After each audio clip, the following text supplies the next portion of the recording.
So we're going to go ahead and respond to the Doomacracy Now headlines for today, May 3rd. All right. You can check out my series of Doomacracy Now React videos. We call out the good and the bad that they do on the channel, and I think they do good, and I think they do bad. And, you know, sometimes I do bad, and people call me out, and then hopefully we all do better. Right. Okay, so Doomacracy Now. Here we go. Hold on to your buttholes. Welcome to Democracy Now!, democracynow.org, the War and Peace Report. I'm Amy Goodman. A majority of Supreme Court justices are prepared to overturn abortion rights. All right, so she's going to lead with the allegedly leaked memo or leaked document from the Supreme Court. Excuse me, that's for something else that we were doing earlier. That's not going to make any sense. Let me get this right here. A leak of a draft decision. According to a leaked Supreme Court draft opinion published by Politico. That's what I said. The document is an internally circulated majority draft opinion written by Justice Samuel Alito that would strike down Roe v. Wade entirely. If you cover my content or have been watching, you know that this is something me and my guests have been, you know, guessing would happen sooner or later. Doesn't feel good to be able to say you called it. I would have preferred to be wrong on this one, but here we are. And Mark, welcome in, Cicero Fields. Welcome in. 1973 ruling that legalized abortion nationwide. In the draft, Alito also moves to overturn Planned Parenthood versus Southeastern Pennsylvania versus Casey. Planned Parenthood of Southeastern Pennsylvania versus Casey, the 1992 decision that upheld Roe v. Wade. The draft majority opinion reads, quote, Roe was egregiously wrong from the start. We hold that Roe and Casey must be overruled. It's time to heed the Constitution and return the issue of abortion to the people's elected representatives, unquote. The leaked opinion suggests 5 conservative justices would vote to overturn Roe, with Justices Clarence Thomas, Neil Gorsuch, Brett Kavanaugh, and Amy Coney Barrett joining Alito. 5. So what does that mean? That means that if there was just one fewer, they would have 4 votes, and we wouldn't be in this position. Earlier in the stream, we talked about a couple different things, relitigating the 2016 election, talking about how Ruth Bader Ginsburg decided to not retire and instead croaked while Trump was president. We talked about how abuse of the Senate by the hands of Mitch McConnell and the conservatives prevented them from getting Merrick Garland to a vote. And you could sort of point to any one of those things or all of them. But the thing is, here we are. Here we are anyways. You know, it's just ridiculous. We know that Dems they've got the House, they've got the Senate. Dems have a president. And yet the Supreme Court is rolling back SCOTUS in front of your faces, or at least we're led to believe so. And of course, it's possible that this leak is fake, and they're doing it for certain reasons, and it could also be real. It doesn't really happen very often. This kind of stuff doesn't leak from the Supreme Court very often, if I understand correctly. Yeah, if we just vote harder, maybe the Dems will fix this. Just vote harder, Joe Dante. And of course Are they going to stop at abortion? No. They're coming for Obergefell next, right? Gay marriage and more. Yeah. They talk about cancel culture, but what are they doing, dude? Hundreds of protesters rallied outside the Supreme Court Monday evening after news of the court's draft opinion broke. This is really just tearing apart everything that we've worked for and all the change that we've worked for to happen. You know, it really just feels like all the work we put into was just torn up and thrown in the garbage. And it's honestly ridiculous to me because of how far we've come for it to just be set back in time. Like it feels like I jumped in a time machine and went back. If Roe is overturned, 13 states have so-called trigger laws that would make abortion illegal as soon as the court rules. We'll get. Yeah, It is sort of it feels sort of like we're going backwards, right? But that sort of assumes that we've been moving forwards in a lot of different ways when we're not really. Here's where abortion will disappear if the United States Supreme Court guts Roe v. Wade. You can see here the blue states have an abortion ban or a restriction on the books. And of course, Dems have likely had the opportunity many times in the past to have codified this into law, federally protecting it. But I guess they didn't. Now, I think an expert on this can maybe hold my hand through that, and there's always more for me to learn here. But I guess they didn't. And then here we are. January 2017, Washington Post magazine wrote that the Federalist Society, and we're going to have to do a deep dive on the Federalist Society. The Federalist Society reached an unprecedented peak of power and influence. Of the 9 members of the Supreme Court of the United States, 6, Brett Kavanaugh, Neil Gorsuch, Clarence Thomas, John Roberts, Sam Alito, and Amy Coney Barrett are current or former members of the organization. Yeah, right? Some far-right shit, dude. Some right to far-right shit, right? 13 states, yes, 13 states have trigger laws ready for when Roe v. Wade gets overturned. Thank you for noting something that you've learned. I like to look back and see what kinds of things people are learning in chat. Right, back to the headlines. At the latest after headlines. Ukrainian officials are attempting to resume the mass evacuation of civilians from Mariupol after... I think we're to believe the mass evacuations of civilians from the Azovstal? Oh, shoot. Azovstal? A steel factory? Am I saying that right? And again, we've talked about this in the past. It's possible these civilians were being used as human shields. Worse yet, it's possible they were being held against their will. It's also possible, and I'm putting my tinfoil hat on, and I understand that these people on the bus, some of these people are maybe soldiers that are trying to get out in disguise as civilians. Who knows? But watch how they frame this on Doomacracy now. What a cute doggo. It's a good dog. After the mayor of the besieged city said more than 200 civilians, including about 20 children, remain trapped by Russian strikes in a shelter under a massive steel plant. In Odessa... Oh, so they're still there? A 14-year-old boy was killed do you see how Amy and Doomacracy now frame that? Right? It looks like they're literally using Ukrainian state footage here. You see that?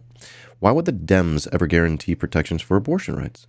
They had to take a valuable culture war issue off the table for them, and then what would they run on? They'd have nothing to run on to campaign on helping people.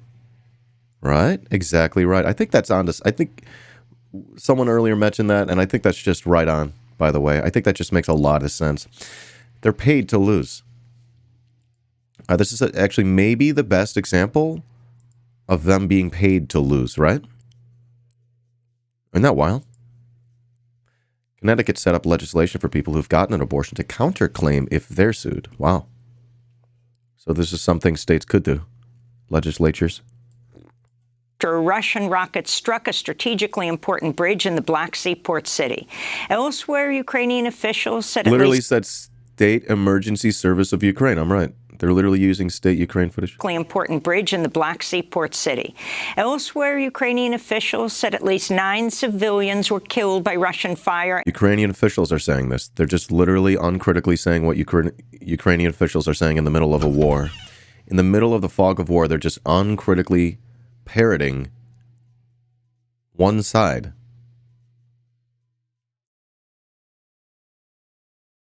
In the Donetsk region. The UN's Human Rights Office said Monday the number of confirmed civilian deaths since the start of Russia's invasion has topped 3,000, though the death toll is likely much higher. Today, President Biden's visiting a Lockheed Martin plant in Alabama that manufactures... I missed that last part. I'm distracted. What did she say about this steel plant? Civilians were killed by Russian fire, and elsewhere, Ukrainian officials said at least 9 civilians were killed by Russian fire in the Donetsk region. The UN's Human Rights Office said Monday the number of they're just literally going to parrot UN. confirmed civilian deaths since the start of Russia's invasion has topped 3,000, though the death toll they're just going to parrot UN. Is likely much higher. Oh, my God, dude. Today, President Biden's visiting a Lockheed Martin. Amy does.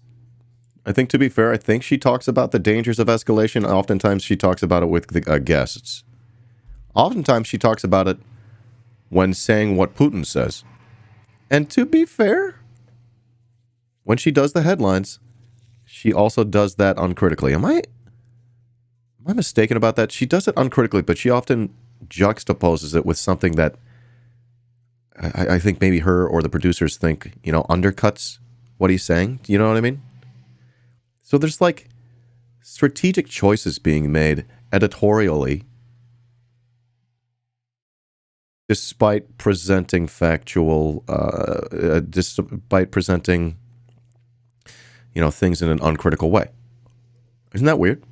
So you understand how they're doing that. Like they can present things to you,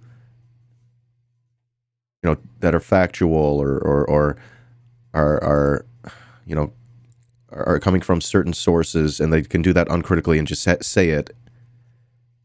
And they can sort of like get to act like they didn't make any editorial choices, you know what I mean? But they are. It's just how you make content. Martin plant in Alabama that manufactures Javelin anti-tank missiles that the U.S. is supplying to Ukraine.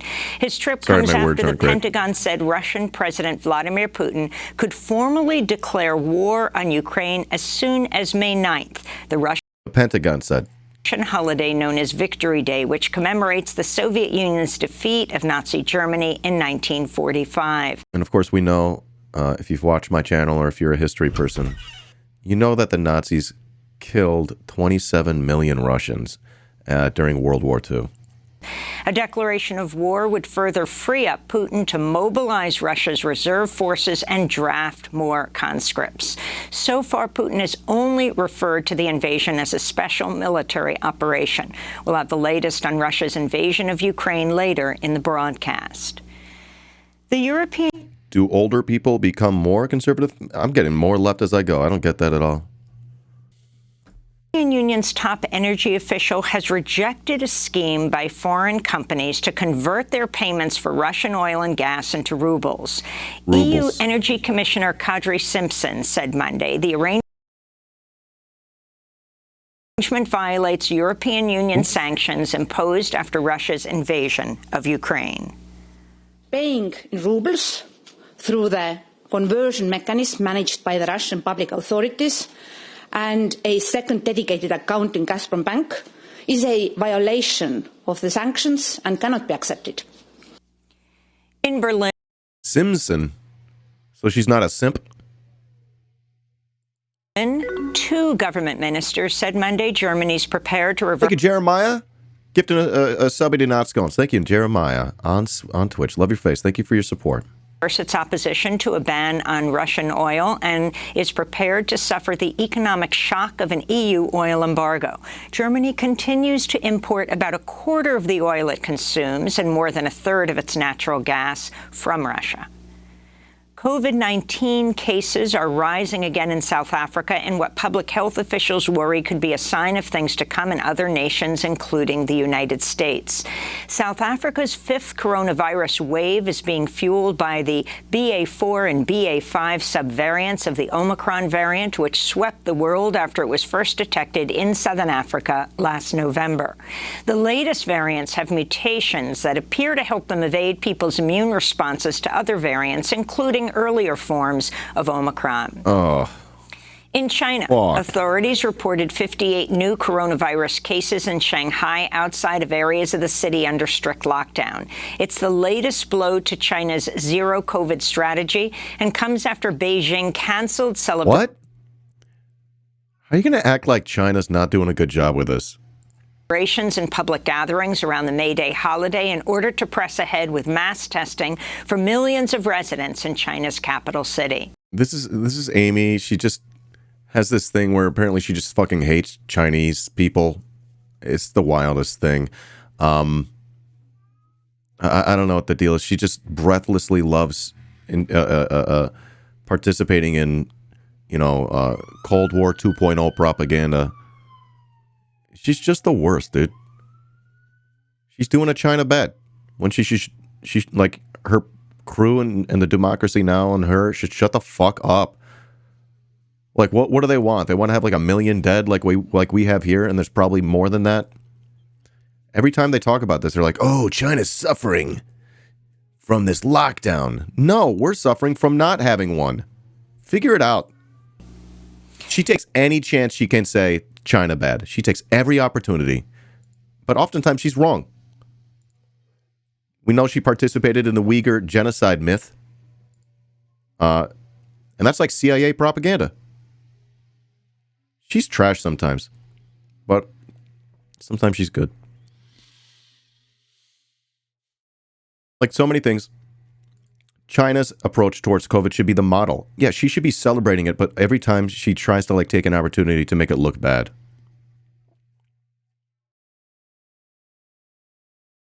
I would love to be able to get tested for free. How about that?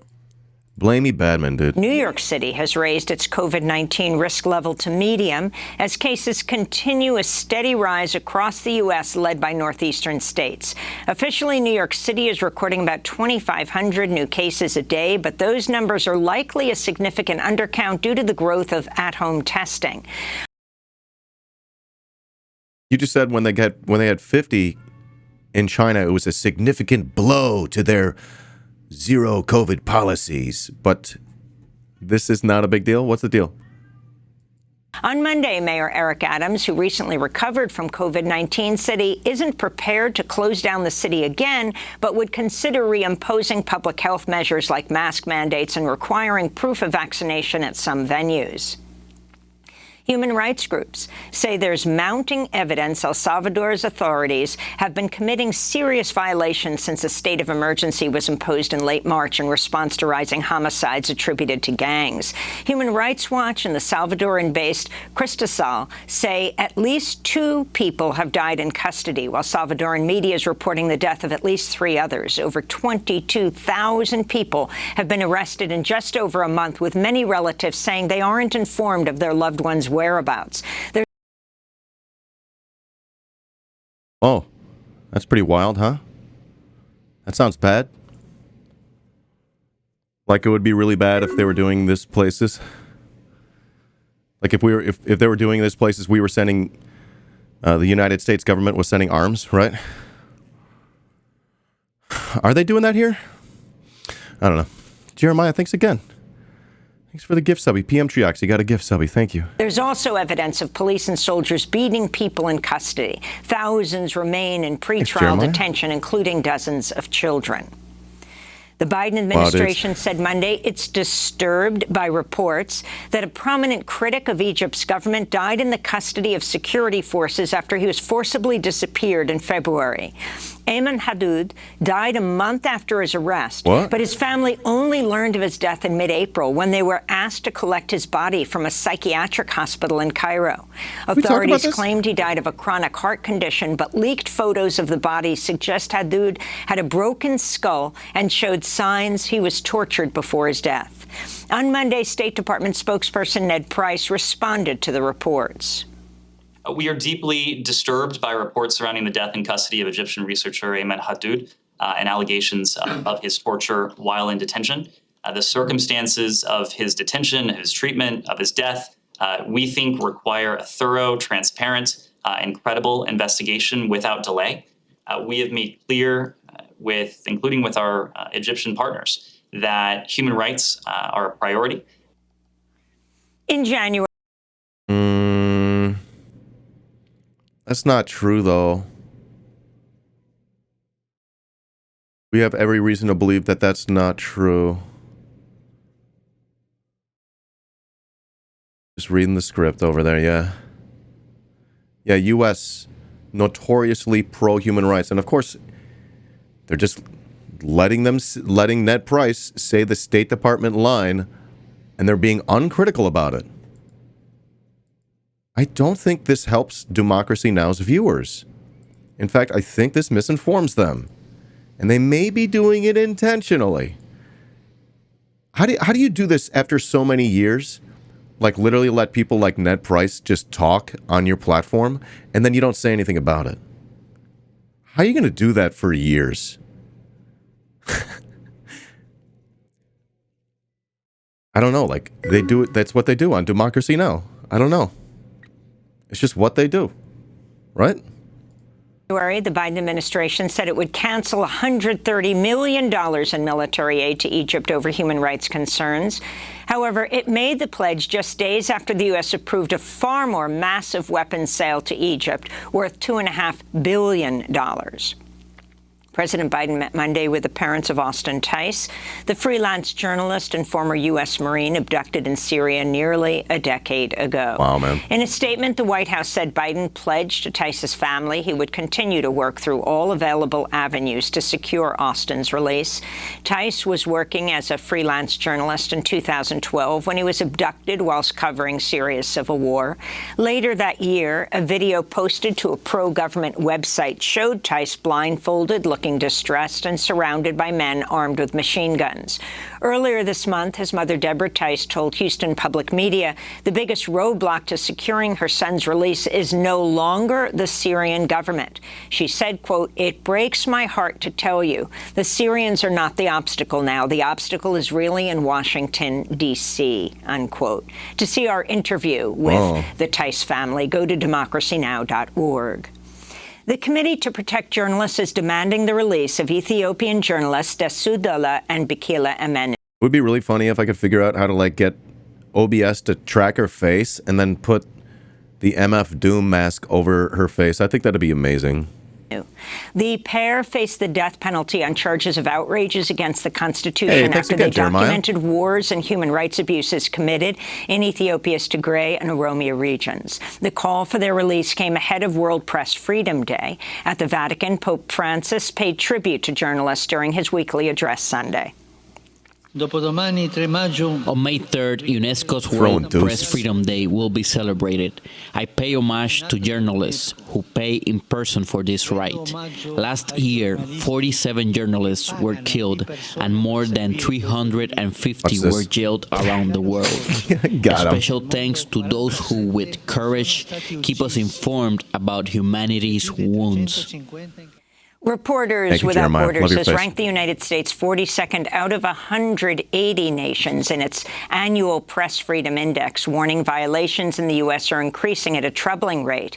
It cited the disappearance of local news, the polarization of the media, and the weakening of journalism and democracy caused by digital platforms and social networks, unquote.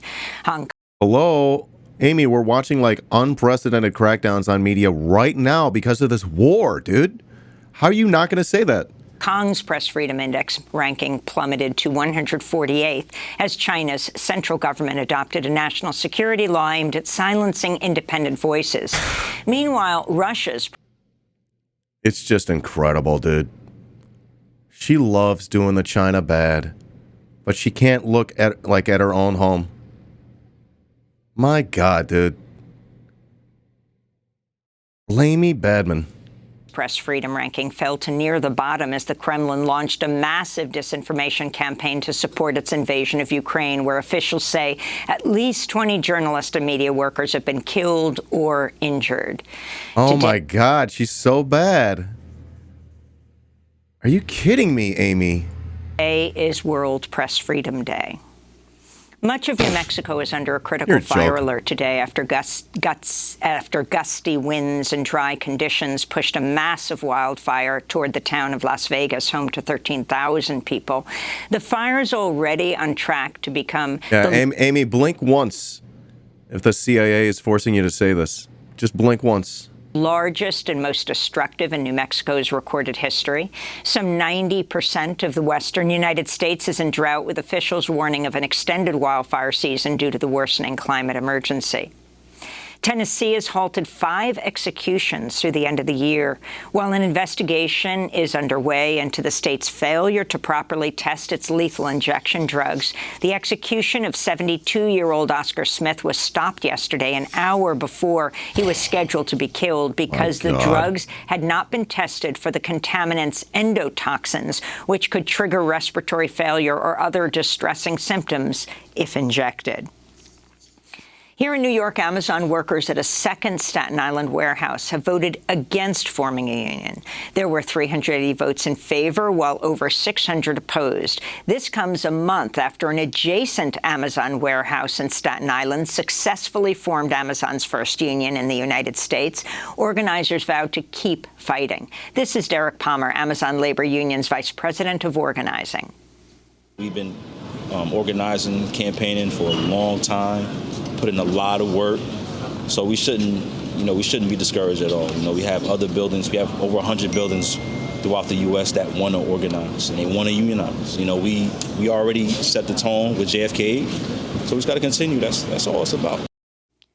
To see our interview with Derek Palmer and Christian Smalls, you can go to democracynow.org. Eric Milner, an attorney representing the Amazon Labor Union, accused Amazon of illegal union-busting tactics and promised to appeal the election's results to the National Labor Relations Board. Fortunately, Amazon really stepped up the pressure here in the last couple of weeks. They engaged in a lot of unlawful behavior, just constant coercive meetings with employees. They disciplined our organizers. They disciplined other workers for engaging in coercive activity. And they really made it as difficult as possible. And an Oklahoma judge has ruled that a lawsuit seeking reparations for the 1921 Tulsa race massacre may proceed. Tulsa County District Court Judge Carolyn Wall made the ruling Monday in a packed courtroom as survivors Leslie Benningfield Randall, Viola Fletcher, and Hughes Van Ellis looked on. All 3 survivors are over 100 years old. Over a span of 18 hours beginning May 31st, 1921, a white mob burned down what was known as Black Wall Street, the thriving African-American neighborhood of Greenwood in Tulsa. An estimated 300 African-Americans were killed. And those are some of the headlines. This is Democracy Now!, democracynow.org, the War and Peace Report. I'm Lamey Badman. Okay. Well, there you have it. That's the headlines for today. You get the good and you get the bad with the Democracy Now! But it seems like they go back and forth between like good takes and bad ones. All right. I'm going to end this clip. If you're still watching the YouTube clip, hit the like button below, subscribe, hit the bell, comment below. It helps a lot. I really do appreciate it. And of course, you can support on Patreon for as little as $3 a month. Support on Patreon today. Thank you, patrons. Do it. Do it. Patreon.com/IdanSimpson today.